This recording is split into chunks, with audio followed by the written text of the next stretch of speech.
สวัสดีค่ะคุณผู้ชมคะขอต้อนรับเข้าสู่รายการ Lightning Talk กับสายสวรรค์ขยันยิ่งค่ะ Variety Talk Show ที่จะมาร่วมกันสร้างสรรค์สังคมนะคะเราพบกันเป็นประจำทุกวันทั้งทางช่อง3หรือว่าช่อง13 Happy Family ช่อง33 HD และทักทายไปยังคุณผู้ฟังทางวิทยุครอบครัวข่าว106 FM สทรด้วยนะคะสำหรับวันนี้เปิดรายการคงเห็นไปแล้วนะคะเป็นสถิติเป็นแง่มุมต่างๆที่มีการมองไปยังสื่อทุกวันนี้ว่าเกิดอะไรขึ้นแล้วก็มีการตั้งคำถามว่าสื่อในปัจจุบันนี้บางคนบอกว่าเป็นสีดำบางคนบอกว่าเอาละเป็นสีเทาๆนะคะแต่ถ้าจะพูดว่าสื่อสีขาวไม่ต้องตลอด24ชั่วโมง365วันต่อปีนะคะแต่ว่าพื้นที่ที่จะเป็นสื่อสีขาวที่เหมาะสมสำหรับครอบครัวเหมาะสมสำหรับเด็กและเยาวชนซึ่งเป็นอนาคตของชาติมีสักกี่เปอร์เซ็นต์ในพื้นที่ที่ออกอากาศไม่ว่าจะเป็นวิทยุกระจายเสียงและวิทยุโทรทัศน์ทั้งหมดรวมไปถึงสื่อประเภทอื่นๆในกระแสโลกาภิวัตน์ในยุคเทคโนโลยีดิจิทัลทุกวันนี้ด้วยนะคะไม่ว่าจะเป็นสื่อที่เด็กๆพบได้ในอินเทอร์เน็ตในสมาร์ทโฟนถึงได้ถึงตัวมากๆนะคะแล้วก็ยังมีบรรดานิตยสารที่เป็นทั้งสื่อสิ่งพิมพ์ในรูปแบบเดิมๆแล้วก็เป็นe-books e-magazine อีกมากมายเลยนะคะเราจะหาสื่อที่ปลอดภัยและก็มาร่วมกันสร้างสรรค์สังคมได้ด้วยวิธีการไหนอย่างไรนะคะเรื่องนี้พูดกันมานานมากแล้วก็มีการขับเคลื่อนกฎหมายฉบับหนึ่งนะคะเป็นร่างพรบกองทุนสื่อปลอดภัยและสร้างสรรค์นะคะซึ่งแม่งานหลักเป็นตัวตั้งตัวตีมากว่า10ปีผลักดันมา7รัฐบาลแล้วก็เป็นกระทรวงวัฒนธรรมนี่เองวันนี้มาพูดคุยกับคุณรัตดาตั้งสุภาชัยที่ปรึกษาสำนักเฝ้าระวังทางวัฒนธรรมกระทรวงวัฒนธรรมค่ะสวัสดีค่ะพี่รัตดาค่ะไม่ผิดใช่ไหมคะ10ปี7รัฐบาลถูกต้องค่ะอยากให้พี่รัตดาเล่าย้อนให้ฟังหน่อยว่าเมื่อ10ปีก่อนพี่รัตดาเห็นอะไรกระทรวงวัฒนธรรมเห็นอะไรในวันนั้นถึงเป็นที่มาของกฎหมายนี้คะคงจะเริ่มตั้งแต่เรามีการปฏิรูประบบราชการแล้ว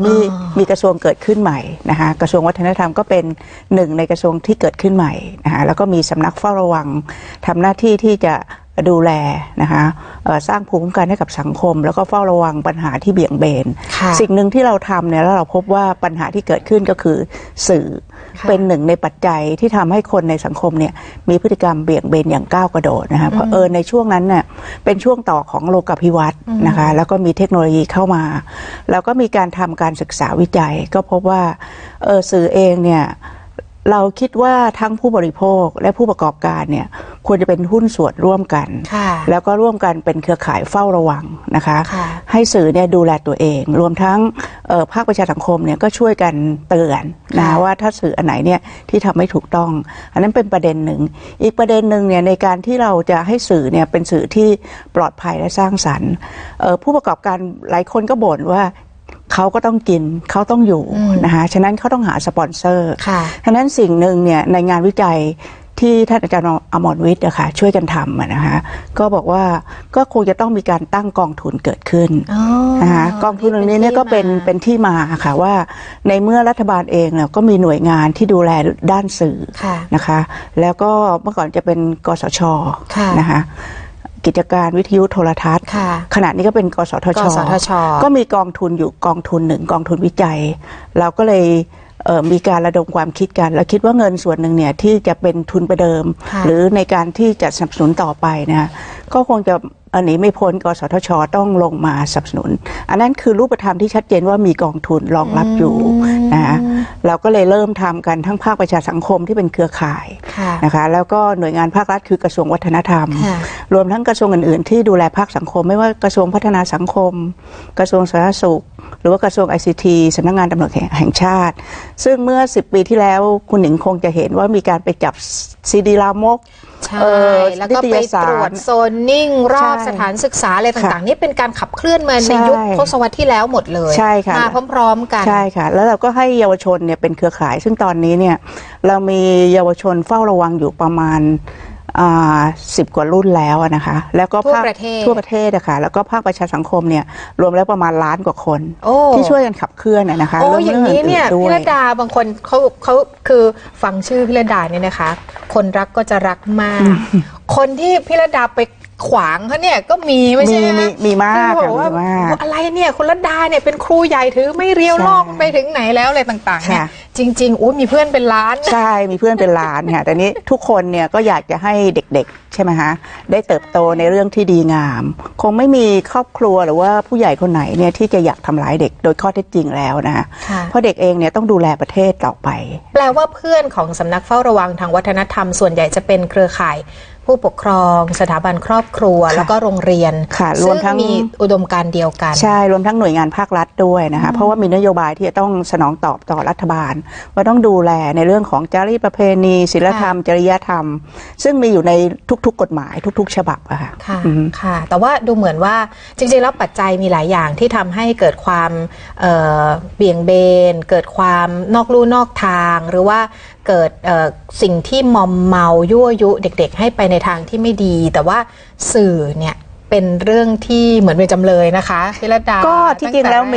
มีส่วนอื่นด้วยนะคะแต่ความกว้างหรือว่าดีกรีที่แรงเนี่ยคือสื่อเข้าถึงมากกว่าปัญหาอื่นๆนะคะไม่ว่าจะเป็นร้านเกมก็เป็นสื่อใช่ไหมคะซึ่งเด็กไปฝังตัวคุณพ่อคุณแม่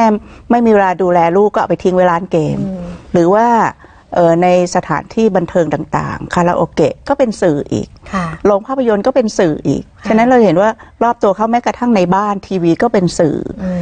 ที่เด็กเนี่ยสามารถซึมซับแล้วก็เรียนแบบได้ง่ายตั้งแต่3 ขวบเขาเรียนแบบแล้วค่ะแปลว่าปัจจัยอื่นๆไม่รุนแรงและส่งผลกระทบในวงกว้างเท่ากับสื่อทีนี้ถ้าเราออกมาเป็นกฎหมายแล้วก็มีกองทุนขึ้นมากองทุนหนึ่งมันจะเปลี่ยน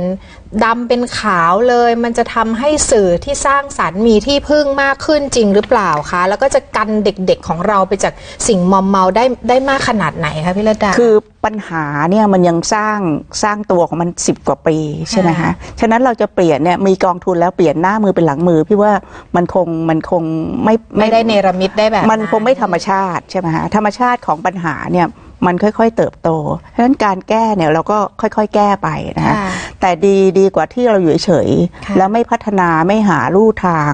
ไม่ทำการแก้ไขปัญหาในเชิงรุกนะคะรับแต่ปัญหาอย่างเดียวปัญหามันก็เบ่งบานมากขึ้นนะคะ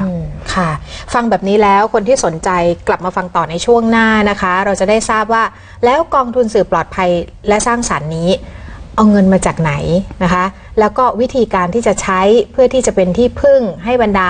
สื่อที่สร้างสรรค์สังคมนั้นจะมีวิธีการคัดกรองอย่างไรนะคะรวมไปถึงกฎกติกาต่างๆซึ่งจะบังคับใช้ในกฎหมายนี้นะคะแล้วก็รวมไปถึงล่าสุดคือขับเคลื่อนไปถึงไหนแล้วสักครู่กลับมาฟังพี่รัตดากันต่อค่ะ